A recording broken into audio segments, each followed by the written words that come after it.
पिता, पुत्र और पवित्र आत्मा के नाम पर आमीन। यीशु मसीह में प्यारे भाई और बहनों, आज हम यह समझने की कोशिश करेंगे कि प्रार्थना क्या है, हमें क्यों प्रार्थना करनी चाहिए और कैसे प्रार्थना करनी चाहिए।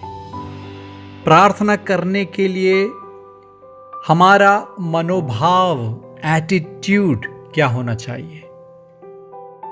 तो सबसे पहले हम ये समझें कि प्रार्थना करने से पहले हमें इस बात को स्वीकार करना होगा कि यदि ये दुनिया है और इस दुनिया में इतना क्रम है, ऑर्डर है, ये सृष्टि इतनी सुंदर है, यहां चांद है, सितारे हैं, सूरज हैं,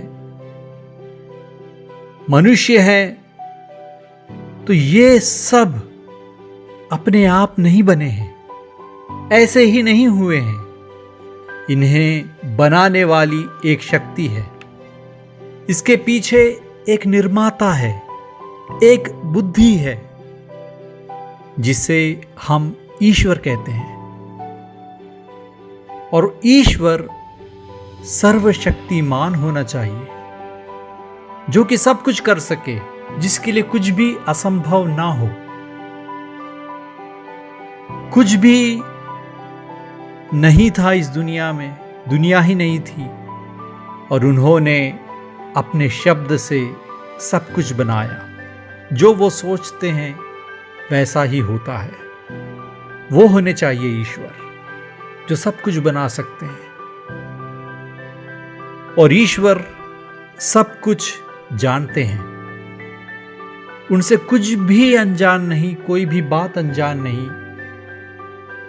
कल, आज और कल सब उन्हें मालूम है। और ईश्वर सर्वव्यापी होने चाहिए, जो कि हर जगह है, आकाश में है, भूमि में, समुद्र में, हर जगह, हर कण कण में मौजूद हैं। वे सृष्टि के पहले हैं और उन्हें किसी ने नहीं बनाया। ईश्वर स्वयं स्थित हैं, सेल्फ एक्सिस्टेंट,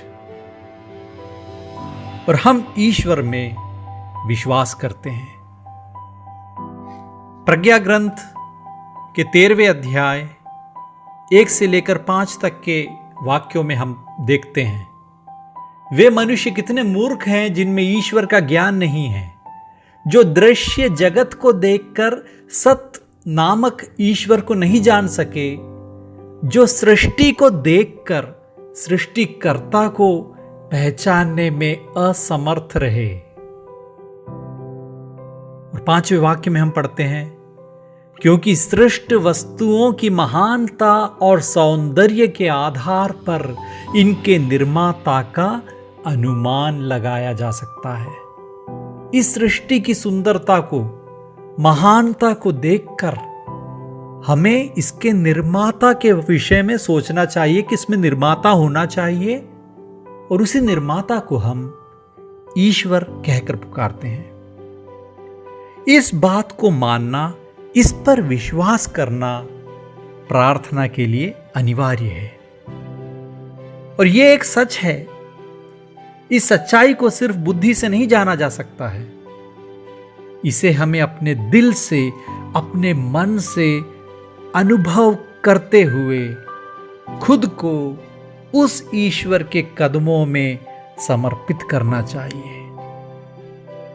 इंसान ईश्वर के सामने कुछ भी नहीं है, धूल के समान है, कुछ भी नहीं है। हमें अपने अहंकार को त्यागते हुए विनम्र बनना होगा। वैज्ञानिक लोग भी, साइंटिस्ट भी, जो कि अपनी बुद्धि के उपयोग से हर दिन कुछ ना कुछ पता करते हैं, इस सृष्टि के बारे में कुछ ना कुछ जानकारी, सच हर दिन वो पाते हैं, और वो भी कितने विस्मयित होते हैं ये सब देखकर कि यदि ये सृष्टि इतनी सुंदर है, इतनी महान है, तो इसकी रचना करने वाला जरूर एक ईश्वर होना चाहिए। और वो ईश्वर कितना बड़ा होगा, हर वैज्ञानिक ऐसा नहीं समझ पाते, लेकिन जरूर बहुत से वैज्ञानिक, साइंटिस्ट भी इस बात को मानने को तैयार हो जाते हैं कि जरूर ईश्वर होना चाहिए। हमारे सृष्टिकर्ता ईश्वर के सामने हम कुछ भी नहीं हैं, इस बात को हमें सदा याद रखना चाहिए और उस ईश्वर के सामने अपना सर झुकाना ही प्रार्थना के लिए पहला कदम है। कल हम किस प्रकार प्रार्थना करनी चाहिए उस विषय में सोचेंगे। प्रार्थना के लिए हमारा मनोभाव विनम्रता होना चाहिए, अपने आप को ईश्वर के सामने झुकाना, उनकी महानता को मानना, उन पर विश्वास करना, यह प्रार्थना के लिए अनिवार्य है। इस बात को अपने दिल में, जहन में रखते हुए हम विश्वासी बनने की कोशिश करें। आमीन।